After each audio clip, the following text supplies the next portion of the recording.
ये कहानी है नन्ही रिया की, जिसे माँ के प्यार की कमी और सौतेली माँ के तानों ने तोड़ दिया, पर गणेशा के आशीर्वाद ने उसकी जिंदगी बदल दी।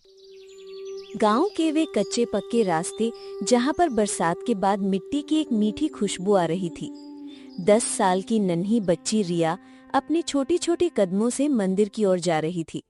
उसके साथ एक छोटी सी पोटली थी, जिसमें पूजा का कुछ सामान रखा हुआ था, और चेहरे पर उदासी छाई हुई थी, मगर मन में एक गहरी शांति थी कि गणेशा सब ठीक कर देंगे। गणेशा, हमारी क्या गलती है? मेरी माँ अगर जिंदा होती तो शायद मुझे इतनी तकलीफ नहीं देती और ना ही मुझे भूखा रखती, और शायद वो मुझसे बहुत प्यार करती। सब ऐसा क्यों कहते हैं कि पैदा होते ही मैंने अपनी माँ को खा लिया? आखिर मैंने क्या किया है? मैंने तो अपनी माँ को भी नहीं देखा। इतना कहकर रिया रोने लगी और कुछ देर तक वहीं बैठी रही, जैसे उसका घर वापस जाने का मन ही न हो। जब रिया का जन्म हुआ था, तभी उसने अपनी माँ राधिका को खो दिया था, और गांव वालों के दबाव में आकर रिया के पिता वैभव ने दूसरी शादी कर ली थी। अरे मनहूस लड़की, कहाँ थी तू इतनी देर से? घर में इतने सारे काम हैं, उन्हें कौन करेगा? पैदा होते ही तो अपनी माँ को खा गई, अब क्या मुझे भी खाएगी? चल जा, पहले जाकर खाना बना, भूख से मेरी जान निकली जा रही है। रिया रोती हुई रसोई में चली गई और खाना बनाने लगी। कुछ देर बाद कमला की आवाज आई। अरे करमचली, अभी तक तेरा खाना नहीं बना? भूखे मारेगी क्या? बस ला रही हूँ माँ। कमला ने जैसे ही एक निवाला मुंह में रखा तो बोली, अरे नालायक, कैसा खाना बनाया है? कितना नमक है इसमें? तू चाहती ही नहीं कि मैं जिंदा रहूं, तू चाहती है मैं भी तेरी माँ की तरह मर जाऊं, है ना? तेरी माँ तो तुझे पैदा होते ही छोड़कर चली गई, और तेरे बाप ने मुझसे शादी करके तुझे मेरे गले डाल दिया और खुद बाहर चला गया। तेरी जैसी मनहूसियत को कौन अपनाता? शुक्र मान मैं झेल रही हूँ। रिया चुपचाप रसोई में खड़ी होकर ये सारी बातें सुन रही थी। एक छोटी बच्ची से खाना बनाने में नमक थोड़ा ज्यादा होने पर उसे ऐसी बातें सुननी पड़ रही थी जैसे उसने कितना बड़ा पाप कर दिया हो। न जाने उसे ये सब कुछ कब तक सुनना पड़ेगा। माँ, मुझे आपकी बहुत याद आती है। मेरी सौतेली माँ मुझसे बिल्कुल भी प्यार नहीं करती और हमेशा मुझे कोसती रहती है। शायद अगर आप होती तो ऐसा नहीं होता। आप मुझे अपने साथ क्यों नहीं ले गई? पापा भी घर पर नहीं होते, वो भी अपने काम की वजह से गांव से बाहर रहते हैं। ये सब कहते कहते वो वहीं रोते रोते सो गई। कुछ समय बाद कमला वहां आई और चिल्लाते हुए बोली, अरे महारानी, आपका सोना हो गया हो तो थोड़ा काम कर लीजिए। बाथरूम में कपड़े पड़े हैं, घर गंदा हुआ पड़ा है, रसोई में बर्तन पड़े हैं, इन्हें कौन साफ करेगा? तेरे बाप ने नौकर भिजवाए हैं क्या, या फिर तेरी माँ आकर साफ करेगी? चल जा और जाकर सारे काम खत्म कर। पहले झाड़ू लगा, देख कितनी गंदगी है। तुझे गंदगी में रहना अच्छा लगता होगा, मुझे नहीं लगता। रिया निराशा और शांति के साथ उठी और चुपचाप झाड़ू लगाने चली गई।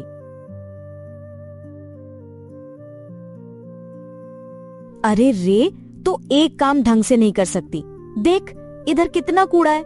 अच्छे से झाड़ू लगा, नहीं तो आज शाम का खाना भी नसीब नहीं होगा। चल अब जल्दी जल्दी हाथ चला, अभी कपड़े भी धोने हैं और शाम का खाना भी तो बनाना है। अगर इस रफ्तार से काम करेगी तो कभी पूरा नहीं होगा, इसलिए जल्दी जल्दी हाथ चला। रिया डरे और सहमे मन से जल्दी जल्दी काम करने लगी, क्योंकि कमला ने उसे 2 दिन से कुछ खाने को नहीं दिया था। कमला कभी भी रिया को भरपेट खाना नहीं देती थी। जब भी देती तो बचा कुचा आधा बासी खाना, और कभी कभी तो वो भी नहीं, बस घर के सारे काम करवाती। वैभव आज काम से छुट्टी लेकर घर आने वाला था। वैभव के आते ही कमला का रवैया बदल जाता था। रिया के लिए वो दिन बहुत अच्छे से बीतता जब उसके पापा घर पर रहा करते, क्योंकि तब उसे नए कपड़े पहनने को मिलते और भरपेट खाना खाने को भी मिलता। अरे मेरी गुड़िया रानी कहाँ है? रिया, मेरी प्यारी बेटी, कहाँ हो? देखो पापा आ गए। अरे वो तो अभी आराम कर रही है, बेचारी थोड़ी देर पहले ही बाहर से खेल कर आई थी गांव के बाकी बच्चों के साथ, तो थक कर सो गई। आप ये सब छोड़िए, आइए बैठिए, मैं आपके लिए पानी लेकर आती हूँ, तब तक आप थोड़ा आराम कर लीजिए। धन्यवाद कमला, तुमने मेरी बेटी का ख्याल रखा। अगर आज तुम नहीं होती तो मैं बाहर चैन से काम भी नहीं कर पाता और नहीं मैं रिया को संभाल पाता। तुम हो तो मुझे उसकी चिंता नहीं होती और मैं सुकून और शांति से काम कर पाता हूँ। अरे आप ये कैसी बातें कर रहे हैं? रिया मेरी भी तो बेटी है। मैं उसका ख्याल नहीं रखूंगी तो कौन रखेगा? आप उसकी चिंता मत करिए, बस अपने काम पर ध्यान दीजिए और खुद पर भी। देखो कितने दुबले हो गए हो। ठीक है, आप आराम करो, मैं आपके लिए खाने का इंतजाम करती हूँ। इतना कहकर कमला वहां से चली गई। उसके जाने के बाद रिया अपने पापा के पास आई और उनके गले लगकर रोने लगी। अरे रिया, क्या हुआ गुड़िया? तू रो क्यों रही है? मैं आ तो गया हूँ ना।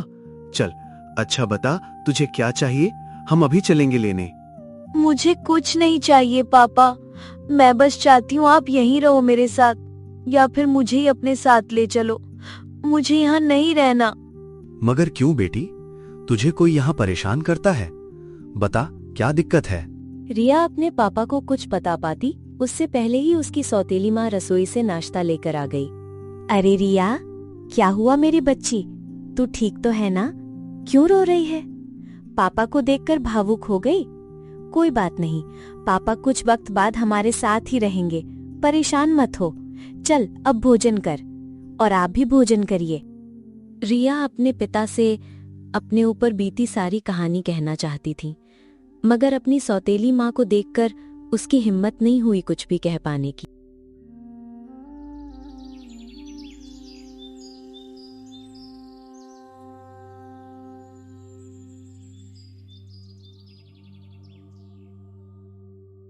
कमला, अब रिया बड़ी हो चुकी है, उसे अब स्कूल जाना चाहिए। कल ही जाकर उसका दाखिला स्कूल में करवा देना।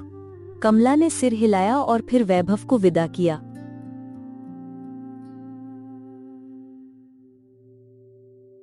अगली सुबह कमला के दिमाग में बस एक ही बात चल रही थी, अगर ये स्कूल जाएगी तो खर्चे और बढ़ेंगे और घर का काम कौन करेगा। उसका मन बिल्कुल नहीं था रिया को स्कूल भेजने का, मगर अगर वैभव को पता चल गया तो मुसीबत हो जाएगी। ये सोचकर वो दाखिले के लिए राजी हो गई। अरे ओ रिया की बच्ची, उठेगी या नहीं? स्कूल में दाखिला कराने जाना है या नहीं? अगर तू तुरंत नहीं आई तो मैं नहीं ले जाऊंगी दाखिले के लिए। फिर अगर तूने अपने पापा से शिकायत की तो मैं तुझे उनके जाने के बाद इतना दर्द दूंगी कि तू जिंदगी भर याद रखेगी। इतना सुनते ही रिया जल्दी जल्दी अपने कमरे से बाहर आई। नहीं माँ, ऐसा मत कीजिए, मैं तैयार हूँ, चलिए।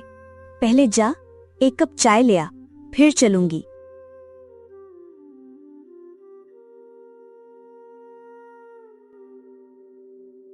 देख, ये रास्ते याद कर ले।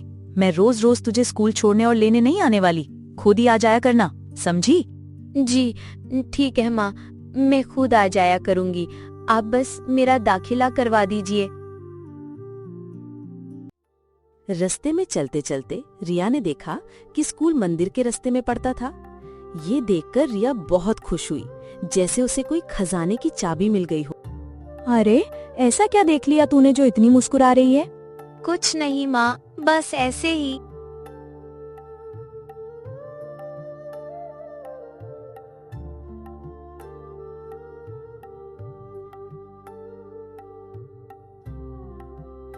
दोनों प्रिंसिपल के कार्यालय में गए और आखिरकार रिया का दाखिला हो गया।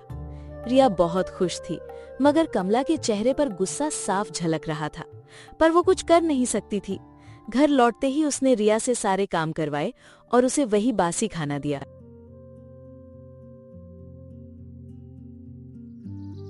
स्कूल की छुट्टी हो चुकी थी और कुछ बच्चे रिया को परेशान कर रहे थे। अरे ओ रिया की बच्ची, तेरे तो कपड़े फटे हुए हैं, तू कल से स्कूल मत आना, गरीब कहीं की, और तू तो महकती भी है, छी। रिया रोती हुई अपने घर चली गई। उसे लगा कि कुछ दिनों में सब ठीक हो जाएगा और उसने सोचा गणेशा है ना। मगर स्कूल के बच्चे उसे रोज रोज तंग करने लगे। कोई भी उसका दोस्त नहीं बनना चाहता था क्योंकि उसके कपड़े फटे और पुराने थे। कमला उसे कभी नए कपड़े नहीं दिलाती थी, बस जब उसके पापा वैभव आते तो ही वो रिया को नए कपड़े पहनने देती, वरना कभी नहीं। गणेशा, देखो ना, ये बच्चे मुझे हमेशा परेशान करते हैं और कोई भी मेरा दोस्त नहीं बनना चाहता। आप ही मेरे दोस्त बन जाइए, या फिर अपने जैसा कोई दोस्त मुझे दे दीजिए जो मेरा ख्याल रखे, जो मेरी रक्षा करे। मुझे पता है आप लोग को मेरा इंतजार है और अब कुछ ही पल में आपका इंतजार खत्म होने वाला है। मगर उससे पहले अगर आपको वीडियो अच्छी लगी हो तो लाइक और सब्सक्राइब जरूर करें।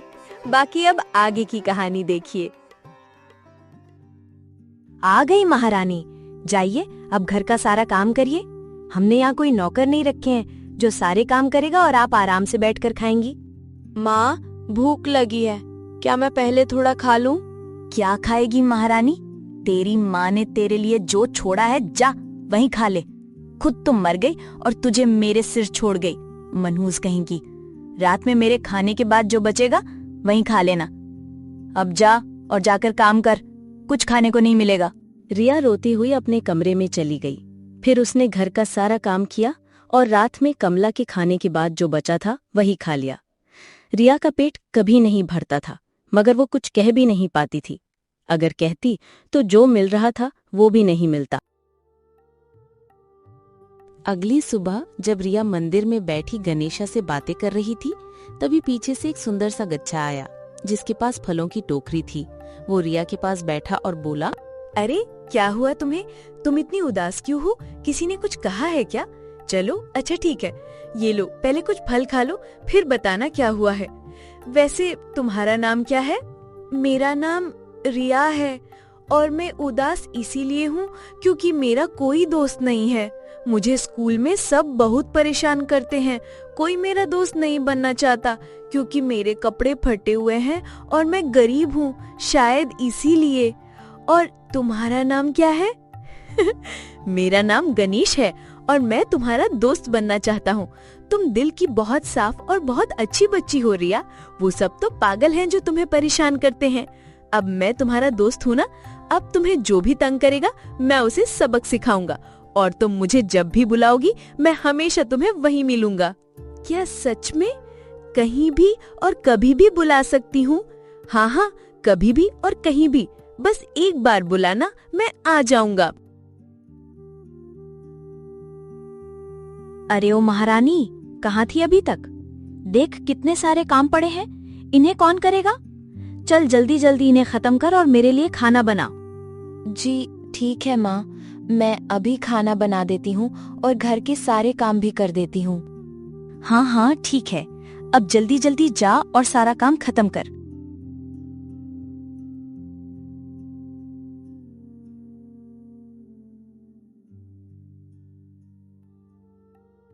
काश अगर कोई मेरी मदद करवाने वाला होता तो कितना अच्छा होता ना। मैं सारे काम करते करते बिल्कुल थक जाती हूँ। क्या अगर मैं गणेशा को बुलाऊंगी तो वो आएगा? इतना सोचते ही गणेशा वहाँ आ गए और बोले, अरे मेरी दोस्त, तुमने मुझे याद किया? क्या तुम इतनी जल्दी आ भी गए? मगर कैसे? लगता है तुम भूल गई हो, मैं गणेशा हूँ। हाँ हाँ याद है तुम गणेशा हो, मगर इतनी जल्दी? हाँ और क्या। अब चलो ये बताओ काम क्या करना है, मैं तुम्हारी मदद करूँगा। नहीं नहीं तुम जाओ, अगर माँ ने देख लिया तो मुझे बहुत डांटेगी और तुम्हें भी। तुम उनकी चिंता मत करो, मैं उन्हें दिखाई नहीं दूंगा, मैं बस तुम्हें ही दिखाई दूंगा। मगर कैसे? जादू से बुद्धू। तुम्हें जादू भी आता है? और नहीं तो क्या, मैं गणेशा हूँ, कुछ भी कर सकता हूँ। मतलब तुम सच में गणेशा हो, वो भगवान गणेश, मेरे गणेशा? अरे हाँ बाबा, मैं वही हूँ। अब मेरी दोस्त बुलाए और मैं ना आऊँ, ऐसा कभी हो सकता है क्या? अच्छा ये लो तुम कुछ फल खाओ, तब तक ये सारे काम मैं कर दूंगा। अरे क्या कर रही है, सारा काम हुआ या नहीं? हाँ माँ, हो गया। इतनी जल्दी? तू झूठ बोल रही है? तेरी इतनी हिम्मत? तू रुक, तुझे अभी बताती हूँ। कमला हाथ में छड़ी लिए रिया के पास आई। तभी गणेशा के जादू से कमला वहीं गिर गई और उसे चोट लग गई। हाय राम, मेरी कमर तो टूट गई। अरे करमजली, खड़े खड़े हंस क्या रही है? आ उठा मुझे। रिया कमला को उठाकर कमरे में ले गई और सुला दिया। फिर अपने कमरे में जाकर गणेशा से बातें करने लगी। गणेशा, तुम भी मेरे साथ स्कूल चलोगे ना? हाँ चलूंगा, तुम कहो और मैं ना आऊं, ऐसा कभी हो सकता है क्या? मगर रिया, तुम ये कपड़े पहनकर जाओगी स्कूल? ये कपड़े तो फटे हुए हैं। हाँ, मैं यही पहनकर स्कूल जाती हूँ। जब मैंने माँ से कपड़ों के लिए कहा तो उन्होंने मुझे कपड़े दिलाने से मना कर दिया और कहा जाना है तो यही पहनकर जा, वरना मत जा। कोई बात नहीं, मैं हूं ना, अभी तुम्हारे पुराने कपड़े नए कर देता हूँ। चुटकी बजाते ही पुराने कपड़े नए बन गए। मगर माँ देखेंगी तो डांटेंगी। उनका इलाज तो मैं करूंगा, तुम उनकी चिंता मत करो। और चलो, स्कूल के लिए देर हो जाएगी। ठीक है, चलो।